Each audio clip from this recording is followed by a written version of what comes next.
নমস্কার, কেমন আছো তোমরা সবাই? সহজ জীবনের রান্নাঘরের আরও একটি ব্লগে তোমাদের স্বাগত জানাই। আজকে আমি সারাদিনই ভিডিও করেছি, কিন্তু এত বড় ভিডিও একবারে তো দিতে পারবো না, তাই আমি দুটো পার্টে ভাগ করেছি। আগে যে ভিডিওটা দেখেছো সেটা আজকেরই ভিডিও ছিল। আর আজকে ভিডিওটা করার কারণ হচ্ছে, আমার বর যে হোটেলে ছিল সেটা 1200 টাকা দিয়ে এক রাত ছিল, কিন্তু আমাদের পক্ষে এত টাকা দিয়ে হোটেলে থাকা সম্ভব না। কারণ আমাদের তো এখন এই 4 বছর যে মেয়ে এখানে থাকবে, 4 বছর তো আমাদের যাতায়াত করতেই হবে। তাই কালকে রাত্রেই খবর পেয়েছি একজনের কাছে। তো সে বলল যে বালিগঞ্জে নাকি একটা আশ্রম আছে, সেটা হলো ভারত সেবাশ্রম সংঘ। সেখানে নাকি ফ্রিতে থাকা খাওয়া সব কিছুই আছে। তো ভাবলাম যে এত সুন্দর একটা ব্যবস্থা, আর আমাদের মতন অনেকেই তোমরা আছো যারা কিনা হোটেলে থাকতে পারবে না, বা এত টাকা খরচা করে সত্যিই অনেকের পক্ষে সম্ভব না। তাই ভাবলাম যে আজকের ভিডিওটা আমি দুটো ভাগে ভাগ করব। তো মেয়ের ওখানে রান্নাবান্না করে খেয়ে বেরোলাম বিকেলের দিকেই। তো এখন এখানে আসলাম, আসার পরে এখান থেকে শুনলাম এই যে এই ঘরটাতে আমরা শুনতে পারলাম যে এখানে এন্ট্রি নেয়। তো এখানে এন্ট্রি নিতে গেলে একটা টাইমের ব্যাপার আছে, সেটা হলো সকাল 8টা থেকে 9টা পর্যন্ত, আর বিকেলে ওইদিকে 3:45টার দিকে খোলে। সারাদিনই বিকাল থেকে তারপরে খোলা থাকে। তো এখানে যাওয়ার পরে এন্ট্রি রুমে সেখান থেকে বলল যে যে কোনো একটা আইডেন্টি কার্ড জেরক্স আর ফোন নাম্বার সেটা লাগবে। আর থাকার ব্যবস্থা হলো ওই একটা তোশক দেয়। আর আমরা তো কিছুই নিয়ে যাইনি, কিছুই বলতে কি তোশকটা দেবে, কিন্তু তোশকের উপরে তো কিছু পাততে হবে। তাই পাশে একটা বাজার আছে, অনেক দূর একটু হেঁটে যেতে হয়। তো আমি খুব হয়রানি হয়েছি, তোমরা দেখতেই পারবে আজকের ভিডিওতে। তো এখানে আমরা শুনলাম, ওখানে আবার বলেনি যে ওখান থেকে এন্ট্রি করে এখানে এসে থাকার ব্যবস্থা। তো এখান থেকে একজন দাদার কাছে শুনলাম যে ওইখানে থাকার ব্যবস্থা। তারপর এখান থেকে চলে গেলাম ওই থাকার ওখানে।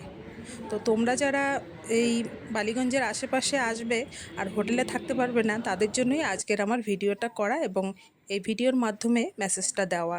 খুব সুন্দর আশ্রম, থাকার খাওয়ার ভীষণ ভালো ব্যবস্থা। দুপুরবেলা খেতেও দেয় এই এই যে এই যেখানে আমরা এখন আছি আর কি, সেখানেই খাবারের ব্যবস্থা। সেটা হলো 11:30 থেকে 12টার মধ্যে দুপুরে ঢুকতে হয়, লাইন দিতে হয়, এর পরে গেলে খাবার পাওয়া যায় না। তো এই জন্যই আজকে আমি ভিডিওটাকে দুভাগে ভাগ করেছি।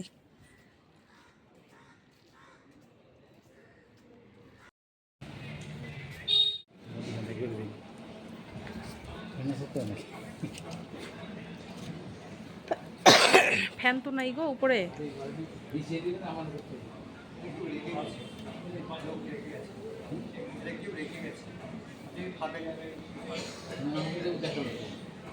এইটাই তো দেখাইলো।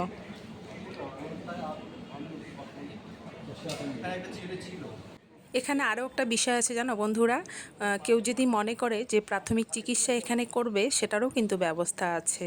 আমাদের জানা ছিল না, আর সময়ও ছিল না, না হলে কিন্তু আমিও দেখাতাম, কারণ আমারও তো শরীরটা ভালো যায় না। কিন্তু সময়ের অভাবের জন্য আমি আর ডাক্তার দেখাতে পারলাম না। ভোর 5টায় লাইন দিতে হয়, 5 টাকা টিকিট কেটে বিনা টাকায় এখানে চিকিৎসা হয়, ডাক্তার দেখানো যায়।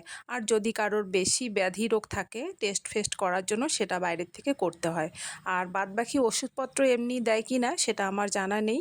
তোমরা যদি আসো আর যদি মনে করো যে প্রাথমিক চিকিৎসাগুলো করাবে, তাহলে কিন্তু এখানে অনায়াসে করাতে পারো। তোমরা তো দেখলে ও আশ্রমেই আছে, তো মশারি দেবে সেখান থেকে। বিছানা চাদর আনা হয়নি, তো বিছানা চাদর খুঁজতে খুঁজতে আমার জীবনটা শেষ হয়ে গেল। সেই অনেক দূরে হেঁটে হেঁটে গেলাম আর বিছানা চাদর কিনলাম। তারপরে আমাকে ফোন করে বললো যে মশারি দেবে, তাহলে তুমি কিছুটা রশি নিয়ে এসো। তো রশিও পাচ্ছিলাম না, রশিটাও অনেক দূর থেকে নিয়ে আসলাম। আর তার সাথে তো দেখলাম এখানে ব্লাউজের দামটা কম, তো মার জন্য একটা আর আমার জন্য দুটো ব্লাউজ নিয়ে নিলাম। আর এই যে বিছানা চাদরটা নিলাম, তো একটু বড়ই নিলাম, ডাবল বেডের। আর বলছে যে জল খাবে, ঠান্ডা জল। বোঝোই তো বন্ধুরা এখানে আসলে কি পরিস্থিতি হয়। আর কলকাতার মতন মার্কেটে হাঁটতে হাঁটতে তো পায়ের অবস্থা শেষ। কি করব, উপায় নেই। আজকের দিনটাই শুধু, কালকে তো চলেই যাব। তো এখন ওকে রেখে, আমি এখন বালিগঞ্জেই আছি, ওকে রেখে ও এখানে থাকবে। আমি এখন মেয়ের কাছে যাব যাদবপুরে। তো এটা দিয়ে আমি বের হয়ে পড়বো। দেখো অবস্থা, খুব ইচ্ছা করছে জানো তো ঠান্ডা জল খেতে, ফ্রিজের জল খেয়ে খেয়ে তো অভ্যাস। এই গরমে মানে ঠান্ডা জলটাও খেতে পাচ্ছি না, খুব ইচ্ছে করছে কিন্তু উপায় নেই, এতটাই কাশিটা তো হাওয়া ঠাওয়া লাগছে। জলটা খাও, ঠান্ডা জল নিয়ে আসলাম। মশারি তো দেয় না, জিজ্ঞাসা করলাম। তাহলে বেকার রশিটা আনা, এইখানে সেই রশি এনে আমি কোন মাথায় গেছি জানো? তুমি না যতটা হাসছো আজকে আমি ততটা হাসছি। জাহানটা শেষ হয়ে গেল আমার। তাহলে রশিটা ব্যাগেই রাখো, চাদরটা উল্টা করে পাতো, নতুন চাদর।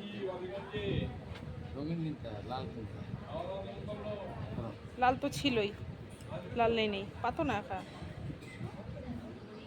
তাহলে আমি বের হয়ে পড়ি, দেরি করি না। হ্যাঁ কি হ্যাঁ, আর সন্ধ্যাবেলায় চা পকোড়া যদি খাও, আমি এখন আনলাম না, সামনেই আছে, খাও। চাদরটা উল্টা করে পাতো, যেহেতু ধোয়া হয়নি, উল্টা। কেন খারাপ হয়েছে চাদরটা? হ্যাঁ সুন্দর হয়েছে তো। হ্যাঁ সুতির চাদর 300 টাকা চাইছে, 250 টাকা দিয়ে নিলাম। লাল পাইছিলাম।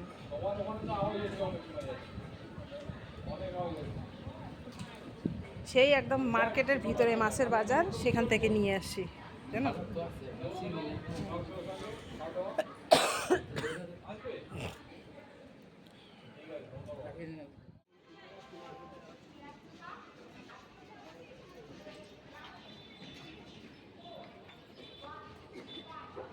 আজকে কিছুক্ষণ সময়ের জন্য মেয়ের থেকে একটু দূরে হয়েছি, মানে ও আছে যাদবপুরে আর আমি এসছি বালিগঞ্জে।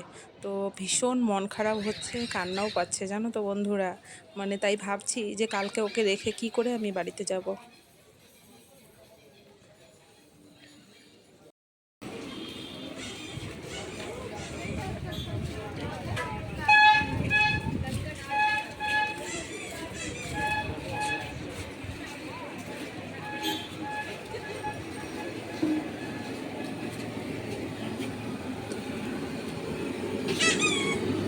এখানে না রাস্তার 2 সাইডেই চপ পকোড়া বিক্রি হয়, দামটাও বেশ রিজনেবল।